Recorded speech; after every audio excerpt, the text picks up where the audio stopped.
This video was created with the assistance of artificial intelligence for educational and narrative purposes. The imagery, voiceover, and data visualizations are AI generated.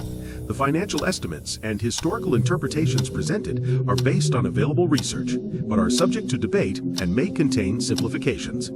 The producers disclaim liability for any inaccuracies and encourage viewers to conduct further research on this complex topic. Colonial debt, what Europe truly owes Africa. History does not tell the true cost of 500 years of colonialism in Africa, plundered countries, massacred peoples, and stolen wealth. But is this colonial debt truly calculable? How much does Europe really owe Africa? Let artificial intelligence reconstruct a picture of this historical injustice that is as frightening as it is inescapable. Europe plundered Africa for centuries, extracting over $200 trillion in wealth and at least 100,000 tons of gold, at the cost of millions of lives and the looting of resources. In the Congo alone, over 10 million people perished under Leopold II. Today, Europe owes Africa trillions of dollars and tons of gold in reparations, and Belgium could owe $10 trillion in reparations. But beyond the money, the true cost is the legacy of imposed underdevelopment. To this day, France still earns 500 billion euros per year from its former colonies. Africa is not asking for charity, but for the restitution of what was stolen from it. It is time to recognize this historical debt and act. Here is a detailed analysis focusing on certain European countries and their role in the exploitation of Africa, with a particular focus on the Congo and the impact of Belgian colonization. 1. The exploitation of the Congo by Belgium. Under Leopold II, the Congo was transformed into private property. The Belgian king exploited vast natural resources, notably rubber and ivory, by imposing a brutal system of forced labor. The Congolese were forced to harvest rubber under the threat of mutilation, violence, and massacres. Human losses. It is estimated that 10 million Congolese perished during this period, approximately 50% of the population at the time. Wealth extracted. For rubber alone, the profits made by Leopold II would today exceed the equivalent of $1.1 billion per year, adjusted for inflation, for a total of about $20 billion over 23 years. After 1908, the Belgian Congo. When the Congo became a Belgian colony, the exploitation continued, this time under state control.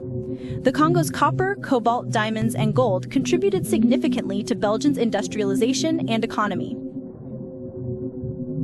Estimates. The World Bank calculated that in 1960 alone, 50% of Congolese exports came from mines. This would be equivalent to several $100 billion today. 2. The impact of European colonization in Africa.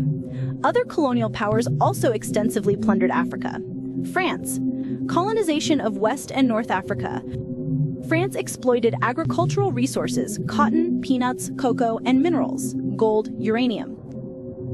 The colonies were also forced to finance their own colonial infrastructure, and a colonial tax continues to this day in the form of the Franc Zone, CFA, which limits the economic independence of 14 African countries.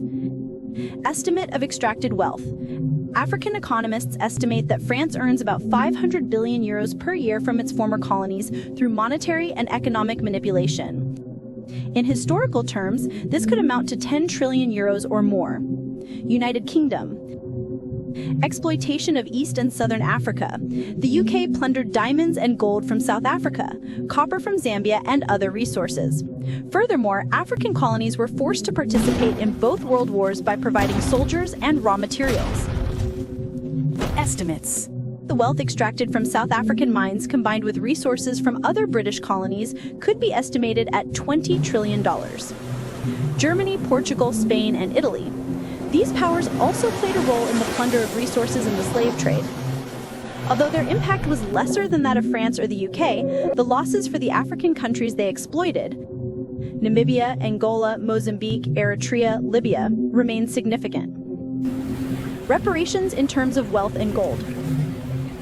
For the Congo alone, considering the human losses, plundered resources, rubber, copper, cobalt, and gold, and long-term economic impacts, Belgium could owe the Congo a sum equivalent to $10 trillion and at least 5,000 tons of gold. For the whole of Africa, by combining European colonial exploitation, France, UK, Belgium, Portugal, etc., the wealth plundered since the 15th century, slavery, natural resources, forced labor, and economic damages, Europe could owe $200 trillion in current value, approximately 100,000 tons of gold, more than 3 times the current global reserves.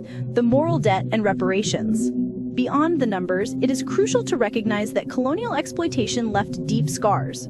Decimation of populations, destruction of traditional political and social structures, intentional economic underdevelopment, lack of education, infrastructure, etc. Reparations should therefore not be limited to a monetary sum, but should include cancellation of African debts, massive investments in education, health, and infrastructure, restitution of stolen cultural assets. So, who owes what to whom? History was written by the victors, but the numbers speak for themselves. The plunder of Africa is not a myth, it is a quantified reality. If you learned something and are like me and search for the truth, do me a favor, follow and hit that subscribe button for more content.